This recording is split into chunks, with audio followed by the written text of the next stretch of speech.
Technique number 5 for Kenpo Karate for Christ Purple Belt curriculum is repeated devastation. And the hold again is going to be the full Nelson, which we introduced in the last level with scraping hoof. In a lot of ways, scraping hoof and repeated devastation are kind of brother-sister types of techniques. They begin the same way.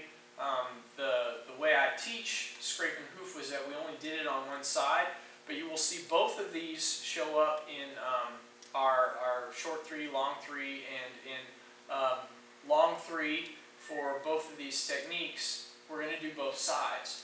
Repeated devastation, the name for the technique really only makes sense if you do it both sides, but for me, in the self-defense aspect of it, the pragmatic aspect of learning to protect yourself always trumps just teaching tools or teaching utensils. And it's not a good idea, self-defense-wise, to stay in that position to do both sides. When we did scraping hoof here, to turn and kick, side kick, and then stomp the foot, and then stay there while you turn and do the same thing on the other side. We do it for balance in the form, but the self-defense application doesn't really have much point. After you've done the damage you need to do, go ahead and make your escape. It's the best plan. So for repeated devastation application, I'm going to teach it the same way, and we practice it the same way, but a lot of schools for both those techniques will do them on both sides, but what that's really doing is setting up what you're going to do. When you learn them or see them that show up in long 3, it'll do both sides for the sake of balance. But that's not absolutely necessary for the sake of self-defense. In fact, it makes more sense just to do one side. And we're going to do the same thing with this. But it's still called repeated devastation, only even though we're not doing both sides of the technique until we get to long form 3.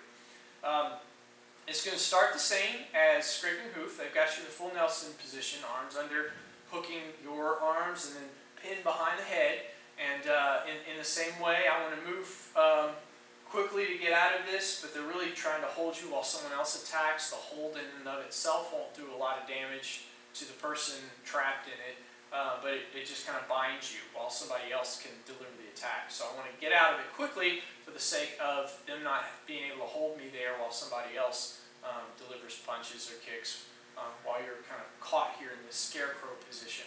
So I'm going to step over just like we did with the left foot in scraping hoof, but instead of coming back this time with the spear hands, I'm going to change it to kind of this claw finger, like you're grabbing a tennis ball or a baseball. That'd be the position of the fingers as it shoots back again over the shoulders. And again, it's doing the same thing that the spear hands did in scraping hoof. The objective is to get them to flinch back. If you hit them in the eyes, that's fine too. That'll work out great, but it's only really necessary to create the space that you need with that flinch in order for you to do the next movement, which is identical to scraping hoof.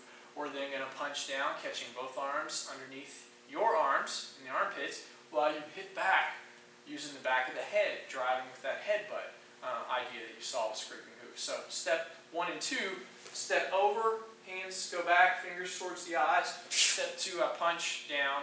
And the only change we made was the weapon wasn't a spear hand this time. It was more of a claw hand, or what they call an eagle claw position, like you're grabbing a baseball as you go back towards the eyes. Right? So that's 1 and 2. Now for 3, I'm going to keep the arm that's pinned under your left arm. You'll have their left arm pinned under your left. I'm going to keep that trapped and reach up and grab the right arm, which is pinned under your right arm, which allows you then free movement of your right arm here because you've got both arms trapped with just one. It's wrapped around the one arm, pinned into your armpit, and the other hand is holding the right arm. So he can't use either arm. And from here, I'm going to step forward with the left and turn into a forward neutral bow. So again, we want to step just past this forward, but it's almost a front cross step, so that as I step and turn, again, I'm going to change angles so you can see you're in a right forward bow, but you'll be facing 6 o'clock. You're going to turn to face your opponent. And as we turn, we're going to do this outward, spinning, horizontal elbow strike to the jaw. That's the whole technique.